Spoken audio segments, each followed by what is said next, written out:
नमस्कार, मैं Uday Shankar. News bioscope में आप सबों का बहुत बहुत स्वागत है। बड़ी खबर आ रही है। जगन्नाथ महतो झारखंड के शिक्षा मंत्री, उनका निधन हो गया है। चेन्नई के अस्पताल में इलाजरत थे। उन्हें 14 मार्च को ही रांची से चेन्नई ले जाया गया था। तबियत खराब होने के बाद पहले उन्हें पारस अस्पताल में भर्ती कराया गया था और वहां से फिर एयरलिफ्ट करके उन्हें चेन्नई ले जाया गया था। पारस अस्पताल में इलाज के दौरान सीएम हेमंत सोरेन भी उनसे मिलने के लिए पहुंचे थे और उसके बाद उन्हें चेन्नई भेज दिया गया था। चेन्नई में उनका इलाज चल रहा था और अब उनके बेटे राजू महतो ने यह जानकारी दी है कि उनका निधन हो गया है सुबह सुबह, और जिसके बाद पूरे सूबे में शोक की लहर दौड़ गई है। सीएम हेमंत सोरेन ने भी शोक संवेदना जारी किया है। वहीं बाबूलाल मरांडी ने भी ट्वीट कर दुख जताया है। शिक्षा मंत्री जगन्नाथ महतो का निधन हो गया है। झारखंड के लिए बड़ी दुख भरी खबर है, जेएमएम के लिए, कि शिक्षा मंत्री जगन्नाथ महतो। बाबूलाल मरांडी ने भी ट्वीट किया है कि चेन्नई के अस्पताल में बेहद दुखद निधन की खबर मिली है, जो पूरे झारखंड के लिए अत्यंत दुखदायी है। और ज्यादा जानकारी के लिए इस वक्त हमारे साथ हमारे संवाददाता मदन जुड़े हुए हैं।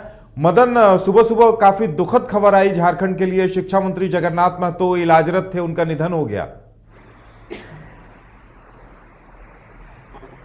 तो वो पीसीआर में नहीं करेंगे उनको। मदन, हमारी आवाज मिल पा रही है? सुबह सुबह बड़ी ही दुखद खबर आई कि शिक्षा मंत्री जगन्नाथ महतो नहीं रहे। बिल्कुल, देखिए, एक बड़ी क्षति है झारखंड के लिए। खास करके वर्तमान में वो शिक्षा मंत्री के पद पर थे। ऐसे में जगन्नाथ महतो ने काफी महत्वपूर्ण काम किए हैं। झारखंड के जो पारा शिक्षक हैं उनके लिए एक बहुत बड़ा फैसला उन्होंने लिया था। राजनीति के क्षेत्र में अगर आप देखें तो एक लंबा सफर उन्होंने तय किया और झारखंड में उन्होंने अपनी एक पहचान भी बनाई थी। उनको लोग टाइगर के नाम से भी जानते थे। तो ऐसे में हम कह सकते हैं कि झारखंड की राजनीति के क्षेत्र में एक बड़ा नुकसान है, जिसकी भरपाई जो है जल्द संभव नहीं है। खास करके हाल के दिनों में अगर आप जब देखें तो झारखंड में 1932 को लेकर के जब आंदोलन चल रहे थे, तो सबसे ज्यादा मुखरता से बोलने वाले और अपनी सरकार के फैसलों को लोगों तक पहुंचाने में उनका अहम योगदान था कि भाई झारखंड में 1932 ही लागू होगा और इससे कम मंजूर नहीं। तो अब हम ये कह सकते हैं कि एक बड़ा नुकसान है। वर्तमान में जो अभी शिक्षा मंत्री के पद पर थे, इससे झारखंड के क्षेत्र में, शिक्षा के क्षेत्र में भी कहें तो बहुत काम किया उन्होंने। तो अब एक बड़ा क्षति, अंतिम सांस उन्होंने इलाज के दौरान लिया है। जब बजट सत्र चल रहे थे उसी दौरान उनकी तबीयत बिगड़ी थी और फिर जो पारस अस्पताल है उसमें भर्ती कराया गया था। फिर वहां से बेहतर इलाज के लिए उनको चेन्नई ले जाया गया था। तकरीबन 1 महीने के करीब जो है होने जा रहा है। वहां पर डॉक्टर की देखरेख में थे। लेकिन आज सुबह सुबह ये दुखद खबर आई कि अब वो नहीं रहे हम सबों के बीच। तो एक सच्चाई है, इसे लोगों को सामना करना होगा। लाखों लोग उनके चाहने वाले हैं। उनके जो है बातों को सुनने के लिए लोग काफी उत्सुक रहते थे। तो अब सबों की आंखें जो है जरूर नम है। परिवार के लिए भी एक बहुत बड़ी क्षति है। जो उनके 2 जो बच्चे हैं वो काफी पिता के साथ स्वास्थ्य को लेकर के लगातार रहते थे। अब उनके ऊपर भी एक बड़ी मुसीबत आई है। तो अब हम सब ये कह सकते हैं कि राज्य के साथ साथ परिवार के लिए भी, राजनीति के क्षेत्र के लिए एक बड़ा क्षति है।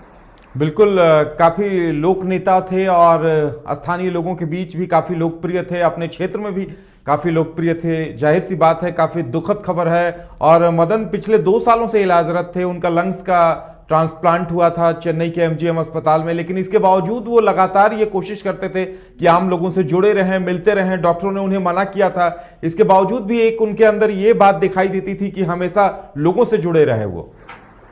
बिल्कुल, देखिए, एक जज्बा था उनमें। यही कहा जाता है कि जो राजनीति के क्षेत्र में लोग होते हैं वो अंतिम सांस तक लड़ाई लड़ते हैं।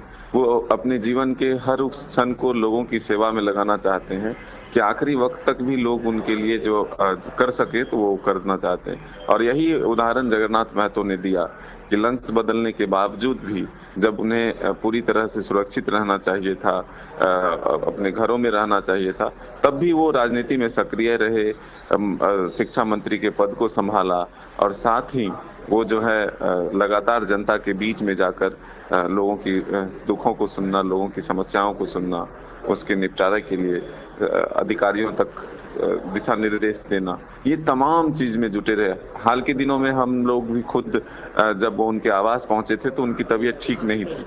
हम लोगों ने भी चिंता जताया था कि जब आपकी तबीयत इतनी ठीक नहीं है तो फिर आपको रेस्ट की जरूरत है, तो आप क्यों फिर काम काज कर रहे हैं। लेकिन उन्होंने कहा कि नहीं, ऐसे ही चलेगा, जब तक चलेंगे तब तक चलता रहेगा, जब ऊपर वाले की मर्जी होगी तो वहां जाना ही होगा। और देखिए, ठीक कुछ ही दिनों बाद ऐसी घटना घट गई, तो हम सबों को भी काफी दुख है इस चीज को लेकर के। वो एक अच्छे व्यक्ति थे, सुलझे हुए व्यक्ति थे जगन्नाथ महतो, किसी भी बात को बताने और कहने में कहीं झिझकते नहीं थे, ये उनकी खासियत थी। बिल्कुल, एक जुझारू नेता के तौर पर उन्हें जाना जाता था। काफी संघर्षशील इतिहास रहा उनका और संघर्ष कर राजनीति में अपना एक मुकाम हासिल किया था। और मदन, यही बात पिछले इन 2 सालों में भी दिखाई दी कि वो बीमारी से भी संघर्ष करते रहे, जूझते रहे। इसी का नतीजा रहा कि 2 सालों तक वो लड़ते रहे बीमारी से।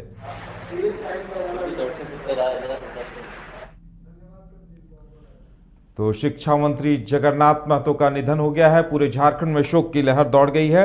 सीएम हेमंत सोरेन ने भी ट्वीट कर दुख जताया है और कहा है कि ये उनके लिए भी अपूर्णीय क्षति है। उन्होंने ट्वीट किया है कि हमारे टाइगर जगन्नाथ महतो अब नहीं रहे। वहीं बाबूलाल मरांडी ने भी उन्हें एक योद्धा की भांति डटे रहने की बात कही और हेमंत सोरेन ने कहा है कि हमारे टाइगर जगन्नाथ दा नहीं रहे।